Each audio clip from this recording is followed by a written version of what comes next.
और आज तक उत्तर प्रदेश की सरकार उस दुर्घटना में मरने वालों की, हताहत होने वालों की सही संख्या नहीं बता पाई है, बल्कि इनकी मंशा भी खराब है, ये छुपाना चाहते हैं।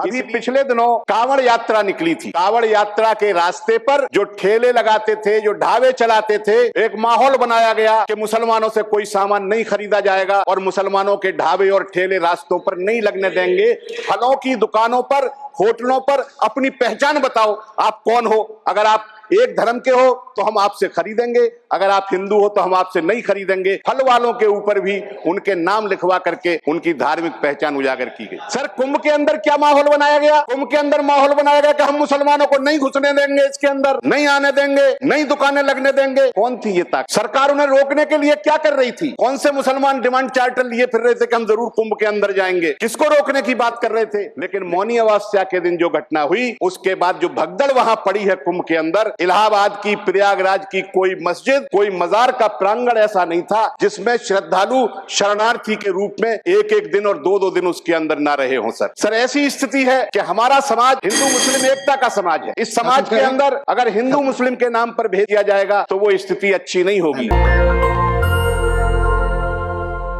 मैं धन्यवाद करना चाहता हूं राष्ट्रपति महोदया का कि उन्होंने पहले ही पैराग्राफ में मौनी अमावस्या के दिन प्रयागराज में कुंभ मेले में हुई दुर्घटना के प्रति अपना शोक व्यक्त किया।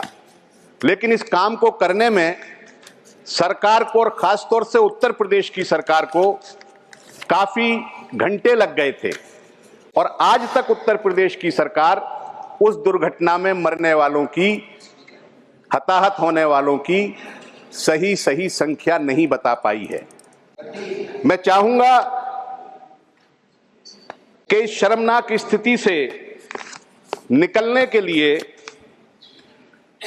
सरकार को कुंभ के अंदर जो स्थिति उत्पन्न हुई है उसकी जिम्मेदारी लेनी चाहिए।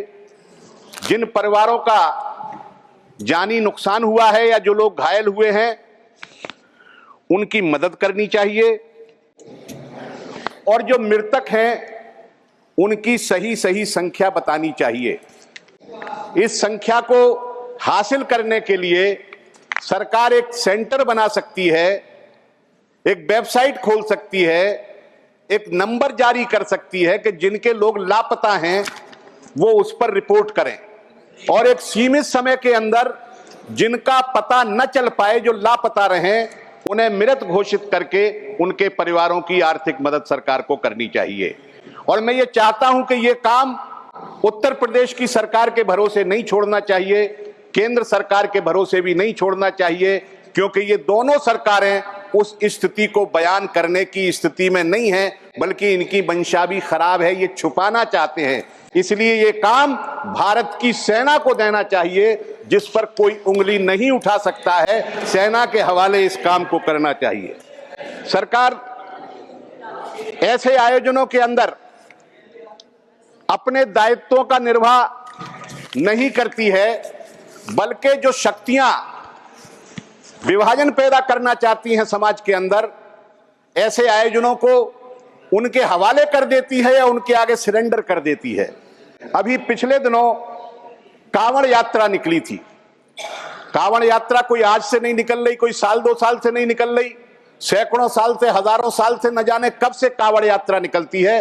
कांवड़ यात्रा के रास्ते पर जो ठेले लगाते थे, जो ढाबे चलाते थे, एक माहौल बनाया गया कि मुसलमानों से कोई सामान नहीं खरीदा जाएगा और मुसलमानों के ढाबे और ठेले रास्तों पर नहीं लगने देंगे। फलों की दुकानों पर, होटलों पर अपनी पहचान बताओ, आप कौन हो। अगर आप एक धर्म के हो तो हम आपसे खरीदेंगे, अगर आप हिंदू हो तो हम आपसे नहीं खरीदेंगे।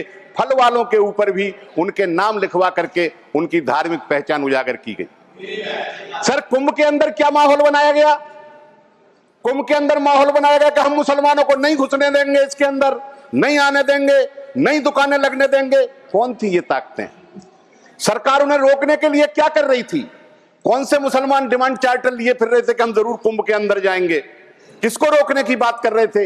लेकिन मौनी अमावस्या के दिन जो घटना हुई, उसके बाद जो भगदड़ वहां पड़ी है कुंभ के अंदर, इलाहाबाद की, प्रयागराज की कोई मस्जिद, कोई मजार का प्रांगण ऐसा नहीं था जिसमें श्रद्धालु शरणार्थी के रूप में एक एक दिन और दो दो दिन उसके अंदर ना रहे हों। सर ऐसी स्थिति है कि हमारा समाज हिंदू मुस्लिम एकता का समाज है।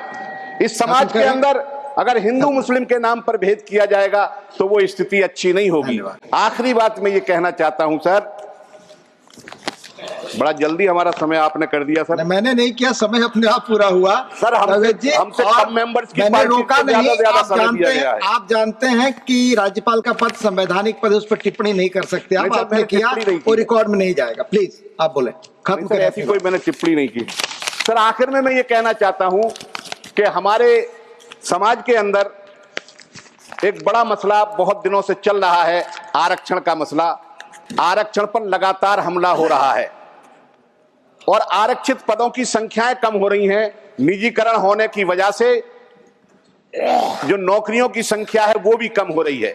हम ये चाहते हैं कि पिछड़े वर्गों की जो प्रतिनिधित्व है सरकारी नौकरियों में वो आबादी के अनुपात में दिया जाए। इस संबंध में सर मैंने एक निजी विधेयक भी पेश किया था, लेकिन सरकार ने उस विधेयक को भी बुलडोज कर दिया। नेशनल दस्तक की आपसे गुजारिश है कि अगर इसको बचाना चाहते हैं तो नेशनल दस्तक को सब्सक्राइब करने के लिए रेड कलर के सब्सक्राइब बटन को दबाएं, फिर बेल आइकन की घंटी दबाएं। नेशनल दस्तक को बचाने के लिए बहुत जरूरी है कि हर खबर को शेयर करें, लाइक करें, कमेंट जरूर करें।